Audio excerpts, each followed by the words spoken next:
11वां अध्याय देवी का स्तवन तथा देवों को वर प्राप्ति। तदंतर ऋषि ने कहा, देवी द्वारा शुंभ वध होने पर इंद्रादि देवों ने अग्निदेव को आगे करके कात्यायनी देवी की स्तुति करना प्रारंभ किया। देवताओं के सफल मनोरथ होने से उनका मुख मंडल चमक रहा था और प्रकाश से दशों दिशाएं उद्घाटित हो रही थी। इसके बाद देवताओं ने कहा, शरणागत की पीड़ा विनाशिनी देवी, आप हमारे ऊपर प्रसन्न होकर संपूर्ण विश्व की जननी प्रसन्न हो। हे विश्वेश्वरी, इस समस्त विश्व का परित्राण करो। देवी तुम्हारे निखिल ब्रह्मांड की एकमात्र अधिशास्त्री है। इस विश्व की आधारशिला तुम ही हो, क्योंकि पृथ्वी के पराक्रम अतुलनीय है। तुम ही जल के रूप में स्थित होकर समस्त विश्व को तृप्ति प्रदान करती हो। तुम अनंत बलशालिनी वैष्णवी शक्ति हो। इस संसार का कारण रूपिणी परा माया तुम ही हो। हे देवी, तुम्ही ने इस संपूर्ण जगत को मोहग्रस्त कर रखा है। तुम्ही कृपा होने से ही जीव प्रकृति पर रहकर मोक्ष का अधिकारी बनता है। हे देवी, तुम्हारे भिन्न भिन्न रूपों से जगत की संपूर्ण विधाएं निहित हैं। इस विश्व की समस्त नारियां तुम्हारी ही प्रतिमूर्ति हैं। हे जगत जननी, तुमने ही संपूर्ण विश्व को व्याप्त कर रखा है, अतएव तुम्हारी स्तुति अकथनीय है। तुम सभी स्तुत्य वस्तुओं से परे तथा परावाणी हो। तुम स्वर्ग प्रदानी एवं मोक्षदानी के रूप में सर्वस्वरूपिणी हो, अतः तुम्हारी स्तुति इसी में समाप्त हो गई। तुम्हारी स्तुति के लिए इसके अतिरिक्त दूसरी बात और क्या हो सकती है। प्राणी मात्र के हृदय में बुद्धि रूप से स्थित स्वर्ग तथा मोक्षदायिनी नारायणी देवी, तुम्हें हमारा नमस्कार है। काला काष्ठा आदि रूपों में क्रम से परिणाम की और उन्मुख करने वाली तथा विश्व के उपसंहार में समर्थ नारायणी, तुम्हें मेरा प्रणाम है। हे नारायणी, सभी मांगलिक पदार्थों को देने वाली तुम मंगलमयी हो। तुम्हें कल्याणकारिणी शिव स्वरूपिणी हो। समस्त पुरुषार्थों को प्रदान करने वाली शरणागतत्व वाला त्रिनेत्रा और गौरी हो। तुम्हें मेरा अभिवादन है। तुम उत्पत्ति, पालन एवं संहार की शक्तिभूता सनातनी देवी, गुणाधार तथा सर्वगुण संपन्न हो। हे नारायणी, तुम्हें मेरा प्रणाम है। शरणागत निरीक्षास्त्रों, निराश्रितों, दलितों आदि की रक्षा में तत्पर एवं समस्त क्लेश नाशिनी नारायणी देवी, तुम्हें मेरा प्रणाम है। नारायणी देवी, तुम हर्षारूढ़ होकर ब्रह्माणी के वेश में कुश मिश्रित जल का परीक्षण करती रहती हो।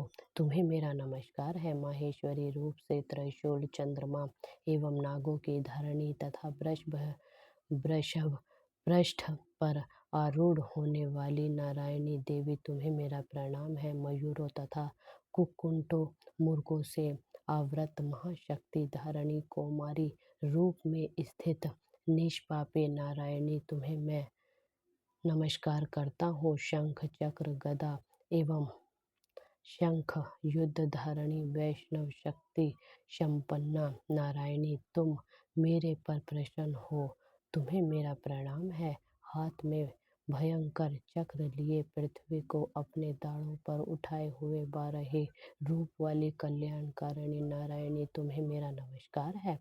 दानवों के संहार में नृसिंह रूप से उद्धत तथा त्रैलोक के रक्षणी नारायणी, तुम्हें मेरा प्रणाम है। दाढ़ों के कारण विकराल मुख वाली मुखमंडल से विभूषित मुंड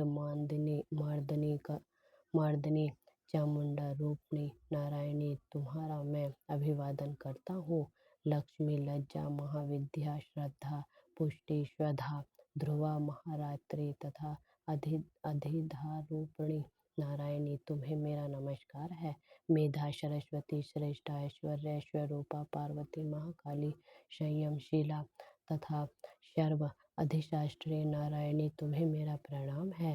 सर्वरूपा, सर्वेश्वरी, सर्वशक्ति संपन्ना, दिव्य रूपा दुर्गे देवी, आप हमारी सभी भीतियों से रक्षण करें, तुम्हें मैं प्रणाम करता हूँ। हे कात्यायनी, त्रिनेत्रों से सुशोभित तुम्हारा सौम्य मुखमंडल संपूर्ण भयों से मेरा त्राण करे, तुम्हें मेरा नमस्कार है। भद्रकाली, ज्वालाओं की लपट से प्रज्वलित अत्यंत भीषण एवं संपूर्ण दानवों का संहारक तुम्हारे त्रिशूल हमारी रक्षा में समर्थ हो, तुम्हें मेरा प्रणाम है। जिसकी ध्वनि संपूर्ण विश्व में व्याप्त होकर दानवों को शीहत कर देती है, तुम्हारा घंटा हम लोगों का समस्त पापों से उसी प्रकार त्राण करे जिस प्रकार माँ ऐशुंभ कर्मों से अपने पुत्रों की रक्षा करती है। हे चंडिके, दानवों के वशा चर्बी एवं रक्त रंजित तुम्हारे हाथ से शोभा पाने वाला खड्ग हमारा त्राण करे, तुम्हें मेरा प्रणाम है। हे देवी, तुम्हारी प्रशंसा से ही समस्त व्याधियों का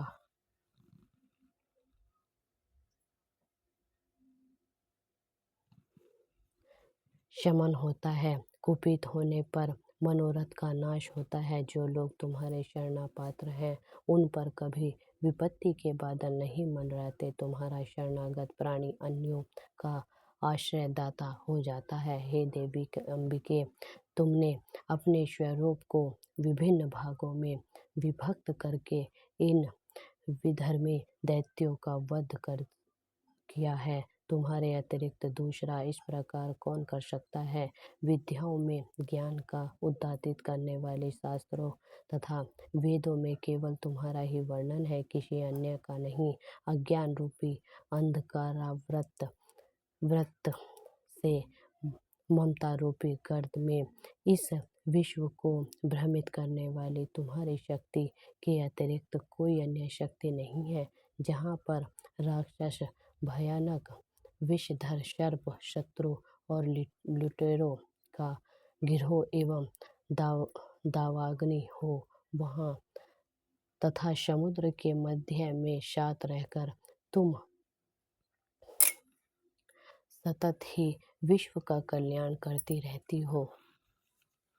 हे विश्वेश्वरी, तुम विश्व की पालनकर्त्री, विश्व रूपा और संपूर्ण विश्व की धरास्त्री हो। तुम भगवान विश्वेश्वर के लिए भी स्थित्व हो। जो लोग भक्ति पूर्वक तुम्हारी वंदना करते हैं वे विश्व के शरण दाता बन जाते हैं। हे देवी, प्रसन्न हो। जिस प्रकार तुमने असुरों का संहार करके शीघ्र ही हम लोगों को भय मुक्त किया है, उसी प्रकार हमें सदैव शत्रु भय से रहित दिलाती रहो। आप समस्त जगत के महाताप का विनाश करो।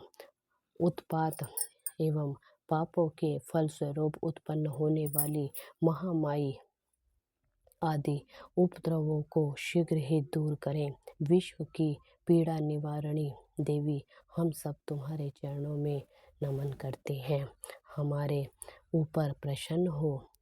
त्रैलोक्य वासियों की आराध्य परमेश्वरी, अब लोगों को वर प्रदान करो। तब देवी ने कहा, देवों, मैं वरदान देने के लिए तैयार हूँ। तुम अपना इच्छित वर मुझसे मांग लो। संसार के लिए मंगलकारी वरदान मैं अवश्य ही दूंगी। देवताओं ने कहा, हे सर्वेश्वरी, तुम इसी तरह त्रैलोक्य की बाधाओं का निवारण करती रहो और हमारे शत्रुओं का नाश करो। इतना सुनकर देवी ने कहा, देवों, वैवस्वत मनत्वर के 28वें युग में शुंभ निशुंभ नामक 2 अन्य दानवों का प्राकट्य होगा। उस काल में मैं